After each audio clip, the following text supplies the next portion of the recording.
Whenever we talk about money, then I have to smile. Whenever we talk about money, I have to be enthusiastic and show you the energy that comes, about it. The energy that comes about it. So, in talking about money, I want to talk about a book that I urge all of us to go out and read. I read this book about 2 years ago. 2 years ago, The Richest Man in Babylon, right? And whenever I look at lists of financial principle related books that, the wealthy people, urge us to read as those who are, endeavoring to be wealthy, the books that financial coaches and mentors would guide us upon, The Richest Man in Babylon, just like Your Rich Dad, Poor Dad, are always there as the upper echelon of books that contain the principles that we need for us to understand this commodity of money, to understand this currency of money on so many levels.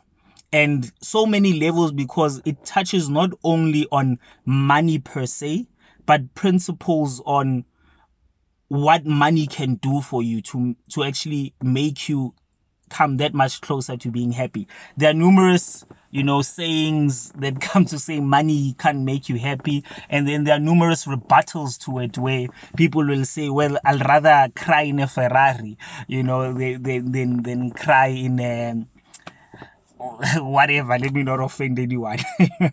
Let me not offend anyone. So now this book, I just want to now quickly touch on the basic principles contained in this book. So even though I read it 2 years ago, I listened to half of the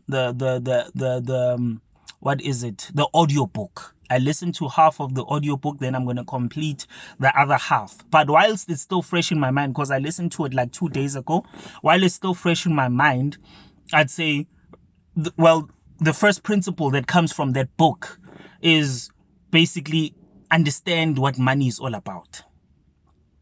Understand that at any level, you can get money, and at any level, you can grow and become wealthy from getting that particular money. And how it starts you off by saying at any level, it starts off by guiding you in the essence of saying whatever little that you earn. So whatever you earn at the end of the month, or at the end of the week, on a fortnight, whatever the case may be in terms of your remuneration structure in anything that you work on, whatever you earn, there's a portion of that money that needs to be allocated towards saving. So if you earn 100 Rand, it speaks to 10% of that 100 Rand going towards you paying yourself first.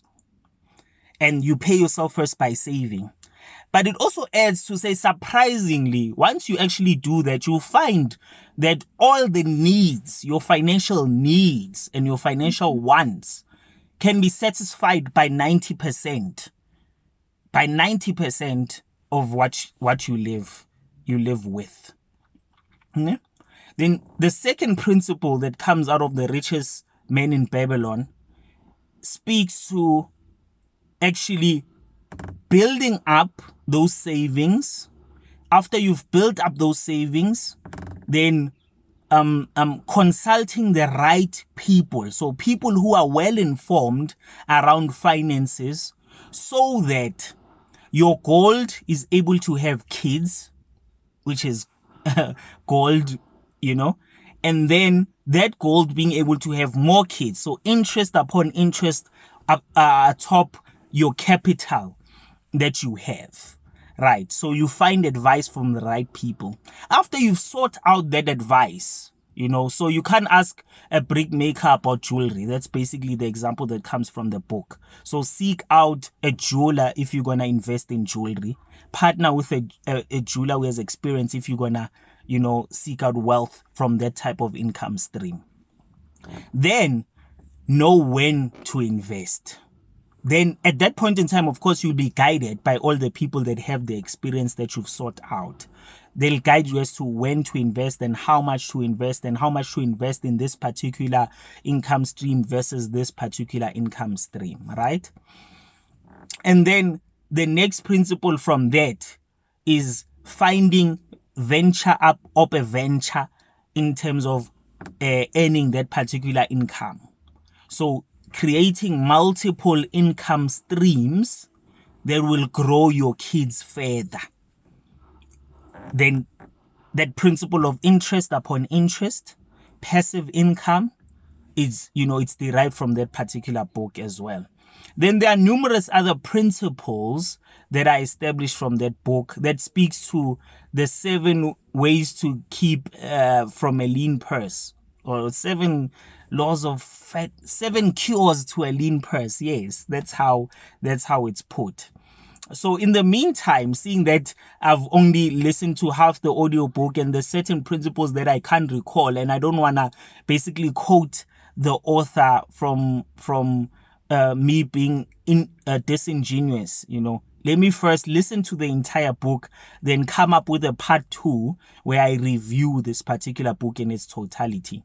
But whilst I'm talking about that, let's actually support a South African author that speaks to finances, Mpumelele Ndumo, who basically authored the book From Debt to Riches.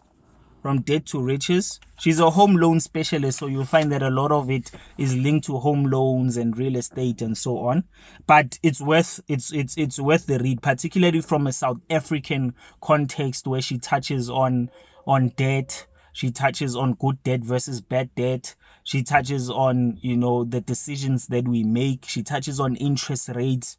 So it's a good read. It's a good read. And I urge you guys to actually go out there and read and, gather this particular information and get this particular tool, that is filled with nuggets of wisdom for us to implement and grow in our path to wealth. So part 2 is coming, and then we'll share that when part 2 comes. In fact, part 2 is coming. Peace out.